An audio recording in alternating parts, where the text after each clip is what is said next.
Chapter 2 Youth at Mass Production.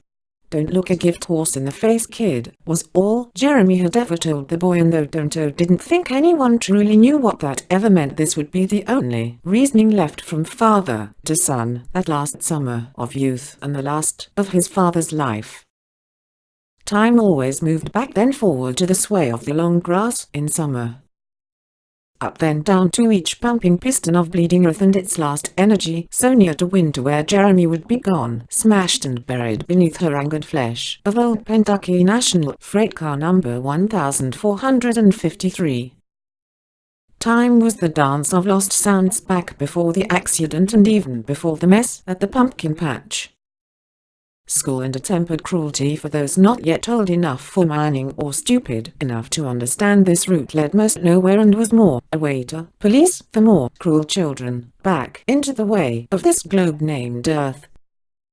There was talk on Channel 5 of protests and the government-sanctioned order toward new law that was indeed the joke. The Rogue Charlotte movement and name of the rogue contestants fleeing from the various TV reality series Shogun Ronin, who carried blade no longer for flag or country, cash or credit, could not buy back the lives needlessly taken for blood and mere sport. Donto, dressed as a haphazard ghost for the Halloween ball, left his parents to tend the flock as it were and waited for the Pensione bus to arrive. School was the same as church and a social shelter for these hooligans and the harmless giant child. The old mill pond and out the still waters curled upward in rat tails from the joining wheat fields was just a thought. Old horse hay grew with corn all the 6 miles back to Santis Marina, and the rice road continued 25 miles north into old New York State. "Come on, Donto," he heard the girl holler, and with the sweetness of her lovely little voice was a shrill cold for the early October snow. Lelius did not wait for the fat child to catch up, and her dress all in pink and white plaid cottons could have been a heroine from any of the ancient fairy tales.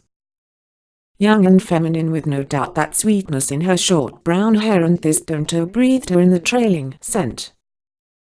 Always something else to that crazy sound named woman with voice and soul, black as the crazed sound of moon to lust.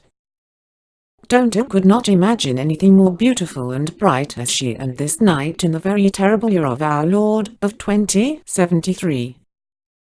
Come now, Donto did back up the snow-paved paths of light-covered bliss with the crinkled brown below-in leaves of this country, or beneath the covered lie of death.